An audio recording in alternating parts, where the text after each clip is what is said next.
नमस्कार। आज की समीक्षा में आपका स्वागत है, आपका बहुत बहुत स्वागत है और मैं आपका पीसी सिंह। आज की चर्चा कांग्रेस के ऊपर। कांग्रेस में नए अध्यक्ष पद का चुनाव संपन्न हो गया है। मल्लिकार्जुन खड़गे इस पद के लिए निर्वाचित हो गए हैं। उन्होंने अपने एकमात्र प्रतिद्वंदी समझ लीजिए जो शशि थरूर को पराजित किया है। ये दोनों बड़े नाम हैं कांग्रेस के अंदर।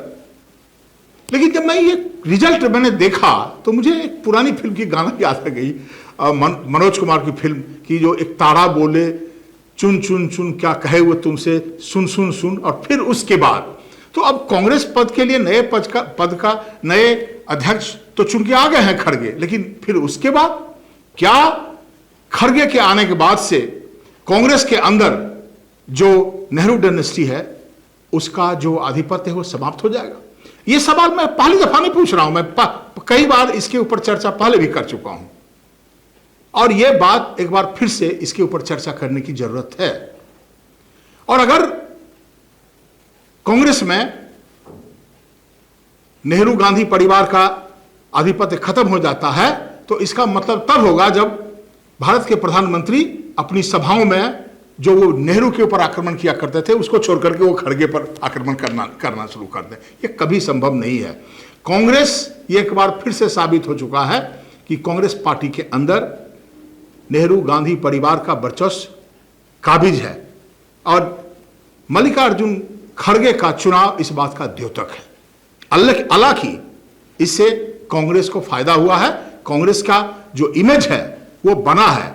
वो एक चुनाव मैं समझता हूं 20-24 साल के बाद, नरसिम्हा राव थे अध्यक्ष पार्टी के, उसके बाद से पहली ये नेहरू गांधी परिवार से बाहर कोई व्यक्ति इस पद का अध्यक्ष बना है। इतनी बड़ी पार्टी और इतनी पुरानी पार्टी अपने आप में ये भारत के इतिहास को दोहराती है।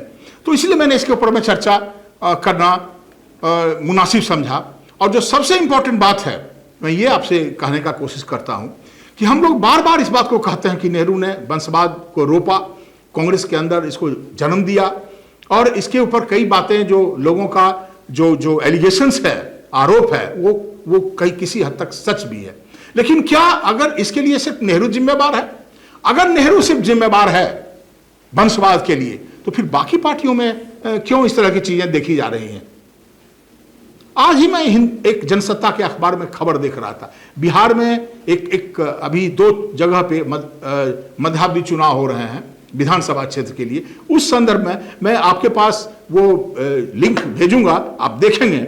उसमें एक लिस्ट दिया हुआ है किन के मरने के बाद या किन के दोषी करार करने के बाद उनकी पत्नी या उनका बेटा चुनाव मैदान में आ जाता, उनका उत्तराधिकारी घोषित हो जाता। ये डेमोक्रेसी में मैं ये बात आपको ये कहने का कोशिश एक मुद्दे के बारे में आपसे बात करने का कोशिश करता हूं कि जैसे करप्शन के बारे में पूर्व प्रधानमंत्री चंद्रशेखर कहा करते थे इट हैज बिकम इंस्टीट्यूशनलाइज्ड, उसी तरह से वंशवाद भी एक तरह से हमारे देश में कई हलकों में स्थापित हो चुका है। और अगर ऐसा नहीं है तो सारी पार्टियों में और सारे प्रांत में आपको इस तरह की चीज दिखाई पड़ेगी। अब तमिलनाडु चले जाइए, आप आंध्र प्रदेश चले जाइए, आप किसी भी प्रदेश में चले जाइए और किसी पार्टी में चले जाइए, कम या बेस, सिर्फ कम्युनिस्ट पार्टी को छोड़ करके। ये तो हुई पहली बात।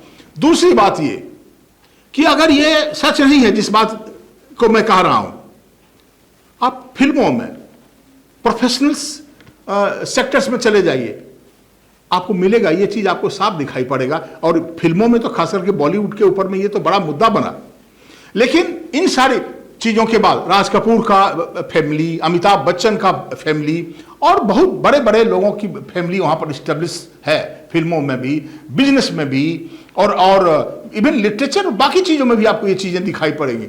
लेकिन एक चीज और हमको समझ लेने के चाहिए कि वंशवाद किसी ने इसकी स्थापना कर दी, इसको जन्म दे दिया, इसको इंस्टीट्यूशनलाइज करने का प्रयास किया, लेकिन सिर्फ इसी आधार पे कि कोई किसी वंश का है वो स्थापित नहीं हो सकता है। इस बात को भी इतिहास ने प्रमाणित कर दिया है। तो राहुल गांधी, अगर ऐसा रहता कि नेहरू ने इसको किया तो फिर राहुल गांधी को प्रधानमंत्री तो हो जाना चाहिए था। भविष्य में बनते हैं ये उनकी कमाई होगी। उसी तरह से मैं बोलता हूँ अपने, कई बार मैं इसके बारे में बोलता हूँ कि राज कपूर इतने बड़े डायरेक्टर हुए, लेकिन ऋषि कपूर जो उनके दूसरे लड़के हैं वो स्टार बन पाए, उनके सबसे बड़े पुत्र हैं, उनका नाम इतना बड़ा नहीं हो पाया। जबकि हम सब जानते हैं कि हमारे समाज में अपने बड़े पुत्र को ज़्यादा प्यार किया जाता है। इस तरह के कई उदाहरण मिलेंगे आपको। इंदिरा गांधी में अगर क्वालिटीज नहीं होता तो शायद अपने आप को वो स्थापित नहीं कर पाती। तो ये सारे जो मुद्दे हैं, और हमारे ही देश में ये सब चीज़ नहीं है। असल में कई बार जब मैं पढ़ता हूँ तो देखता हूँ, कई लुई डोमो से लेकर के मुझे संदर्भ याद आ रहा था, वोल्टायर और रूसो के बीच में जो इंटेलेक्चुअल डिबेट हुआ है रेनेसां के जमाने में, इन चीज़ों के ऊपर में ये जो इनइक्वलिटी है और समानता है ये हमारे जेहन में है, हम किसी में देखते हैं। और इसीलिए आप कोई हीरो बन जाता है और उसके पीछे अपार भीड़ पागल की तरह लोग भागते हैं। तो ये हम सोचते जरूर हैं कि हिंदुस्तान में डेमोक्रेसी हो, सब जगह इस तरह की बात, हमारी भी इच्छा है कि कांग्रेस के अंदर या किसी और सारे पार्टियों में डेमोक्रेसी हो, लेकिन ऐसा होता नहीं है। ये हम अपने तजुर्बे पर और हम लोग जो देख रहे हैं वो सामने दिखाई पड़ रहा है। ये इन्हीं चंद सवालों के साथ आपके सामने जो मैं कह रहा हूँ इस पर सोचिएगा, और फिर अगर आपको कुछ मेरे साथ शेयर भी करने का कोशिश कीजिएगा। अगली बार जब हम आपसे मिलेंगे तो हम फिर और किसी मुद्दे के साथ आपके सामने आएंगे। तब तक के लिए हमें आज्ञा दीजिए। धन्यवाद।